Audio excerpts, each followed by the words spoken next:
Dragon Queen, Chapter 14, Human. The panicked whispers of the people in the tent slowly returned to Aelwyn's ears. She took a deep breath, mint-scented air filling her lungs. Her eyes focused on her outstretched paw. She willed herself to make it a hand. Before her very eyes, the claws shrunk back into fingernails, and red scales retreated back into peach skin. Aelwyn smiled as tears slid down the slowly morphing cheeks of a dragon to those of a human. Wings shriveled back into her spine. Her tail shrunk down as her body grew smaller and smaller, brown hair sprouting from her head and cascading down her scaleless back. Her legs changed shape, heels and knees lowering while her teeth flattened out, fangs reduced to the size of the rest. It wasn't painful at all, like the first time around. Instead, it felt natural, like sliding from one end of a room to the other. She lay on the rug, covering the ground in a fetal position, tangled hair covering her tear-stained face and chest. She let out a long, happy sigh. The room was filled with a tense silence. Gerald was the first to break it, by laughing. Aelwyn looked up and gave an involuntary screech. She was completely naked, among quite a few people. Quickly, she took the edge of the rug and pulled it over her, cheeks hot with embarrassment. Gerald put a hand over his eyes, while the males of the room turned their heads away in embarrassment. Kara tossed Aelwyn a blanket, which she quickly wrapped around herself. She attempted to stand up, but failed spectacularly and fell to the ground. Not again, she thought to herself with a resigned smile. She had done it. Finally, she was back to her old self again. A flittering sense of joy and accomplishment filled her heart. Thank you, Arya. The people cheered and clapped their hands.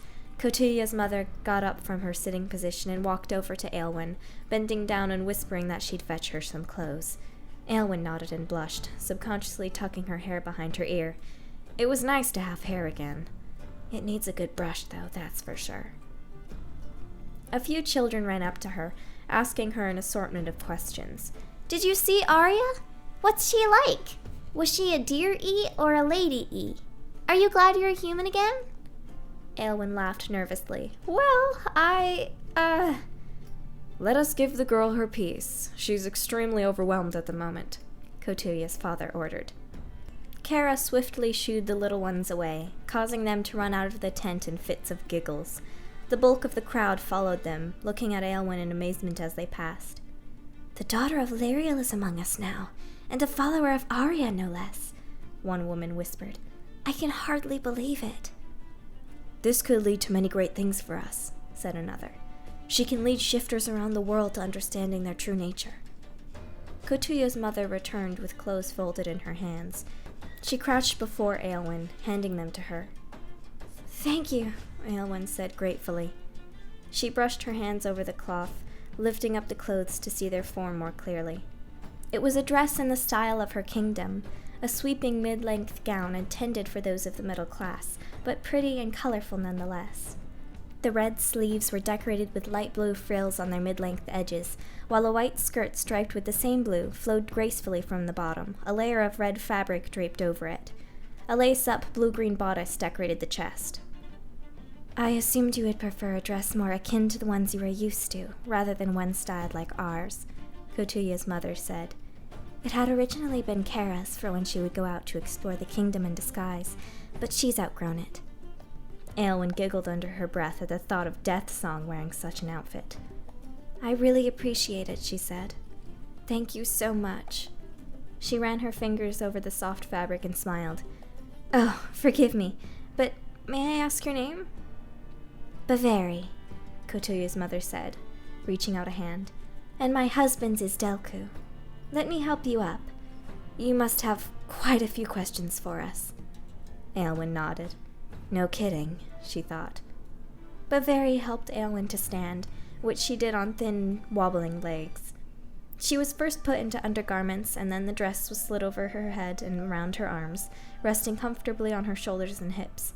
She looked nervously at Delku, but Baveri whispered to her that he was blind, hence the cloth tied around his eyes. Cotillia's face was now covered by a pillow. Aylwin leaned on Bavari's arm as she stumbled over to the bed and sat on its edge. Kotuya took the pillow off and looked at Aylwin. He didn't say anything, but rather nodded his head while raising an eyebrow and giving a sly grin. Aylwin blushed and looked at his mother. She rolled her eyes. "So, humans and dragons are all the same?" Aylwin asked Delku. I've gotta say, that was quite the surprise. How could such a thing be true?" Delku gave a long sigh, scratching his thin black beard peppered with gray. "Yes, it is true. Every human is created with a dragon form, and every dragon with a human one. 200 years ago, shifters lived as such, freely changing forms whenever they pleased, just as the people of this tribe do." "You all can change whenever you want?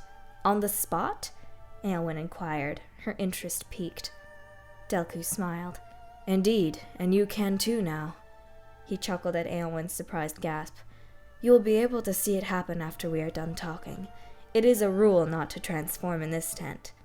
"Why not?" He motioned his hand upwards. "This is the historical archive. The past of our tribe is detailed here, hence why this one is so big. It is a priceless artifact to us, and we want to be as careful as possible within it. Young shifters can have trouble when controlling fire breath, thus we only allow human forms in here." Aylwin felt herself strangely taken aback. These people had a whole culture centered around being able to shift between human and dragon. It felt so alien, and yet this was how her own ancestors had used to live. "You said just about everyone used to live as human and dragon. What happened 200 years ago to change all that?" Aylwin wondered. "Lyriel," Kotuya said harshly through closed teeth. Bavari shushed him. Kara grimaced as she leaned against a tent pole.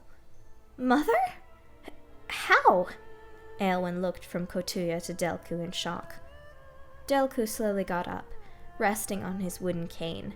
He walked over to a painting just to the right of the entrance, his cane tapping in front of him. He motioned Aylwin to stand next to him.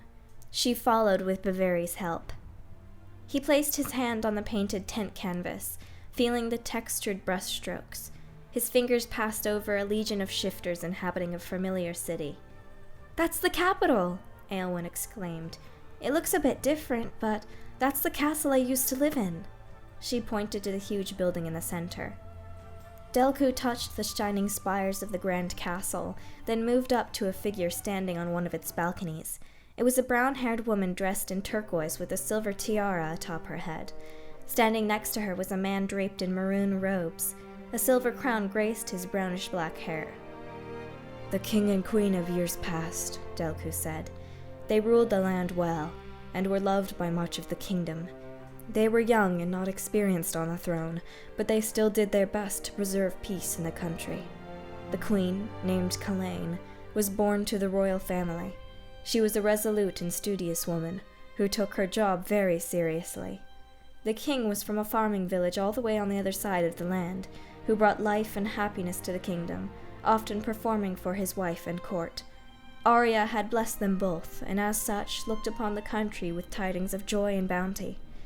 Of course, there were still the average troubles a kingdom needed to deal with, such as crime and relations with other nations, but these were fairly easily dealt with for the two lovers. Delku led Aylwin and Bavari to the next picture in the series. It was of a teenage girl in a hooded purple cape, bright hair painted with gold foil spilling down her shoulders. Her eyes flashed yellow, her hand clasped around a large scythe inlaid with amethysts. However, one day rumors began to spread about a young woman who could perform very strange feats of magic. They said she could cause people to change personality, to grow violent at her whim. Soon she grew a cult-like following, and established her own church dedicated to the demon named Canaan. As her followers grew, so did her powers and her influence. She called herself the Grand Witch Lyriel. A chill ran down Aylwin's spine. Her breath hung on Delku's words. They moved to the next picture. A turquoise dragon stood next to a maroon one, both breathing fire at the hooded girl with the scythe, who was using her weapon to spew violet flame back at them. Two massive armies fought below the rivals. Crimson paint had been splashed upon the canvas. At first, the king and queen did not pay much attention to the Grand Witch. They thought she was just a simple cult leader. What they did not realize was that her cult had grown into a thriving religion. Sparks flew between the shifters and the followers of the witch, until one day a breaking point was reached. It started with small fights, but soon escalated into a full-blown war, which ended with the Grand Witch Lyriel's army storming the capital and taking over the castle. After a long and arduous fight, Queen Calaine was defeated and banished from the kingdom forever, along with what was left of her army. But not before her husband and only child were sacrificed to Canaan in front of her. Eowyn was shaking now. She could hardly believe what she was hearing as the group moved to the next picture. The turquoise dragon sat in darkness, surrounded by trees as her head hung low in despair. Many other dragons formed a circle around her, their flashing red eyes turned towards the viewer. Her sadness and hopelessness breaking her heart and mind to pieces, the banished queen turned away from Arya and let her heart tip towards the side of darkness. She dipped into the power of souls, and discovered ways of using powerful magic even while stuck in her dragon form and without the guidance of Arya. She could devour a human and trap their soul within her. With each soul she took, the stronger she became. Her loyal army followed her and remained dragons as well, though they could not match her power. She hid, trained, and waited in secret, gobbling up the former members of her kingdom who foolishly wandered into her territory, all of whom she believed had betrayed her. Over the next 200 years, the Empress of Dragons waited for the perfect moment to exact her revenge. The magic of souls kept her cold heart beating far longer than it should have been. The next painting was of Lyriel lording over her new kingdom, a golden bear hovering over her. The Grand Witch Lyriel indoctrinated all of her newly acquired subjects into her twisted religion, forcing them to stay human. She banned all mention of Arya as a goddess and forbid anyone to talk of the former queen or the ability of humans to become dragons. Thus, the next few generations of shifters were born, unaware of their heritage's great abilities. She promoted her most loyal followers to great witches, and tasked them with hunting down all dissenters. A picture of a group of black-haired people with brown almond eyes was painted vividly on the tent canvas. A few dragons stood behind them, while some had the horns and wings of dragons, as if in mid-transformation. Despite her efforts, a small tribe was able to evade her witches. They were known as the Koana. Using portals enchanted into waterfalls, they could settle down in pockets of reality where none could find them. Thus, they stayed protected, and taught of Arya's blessings to each generation. With them settled most of the kingdom's fairies, as well as others the Koana secretly assisted and brought into their fold. Within this growing community, a spark of rebellion grew. A circle of portraits was depicted next. A Koanan who looked like Delku was at the top, while many people of varying race and species lined the rest of it, which included a beautiful Sphinx woman and a Pegasus stallion.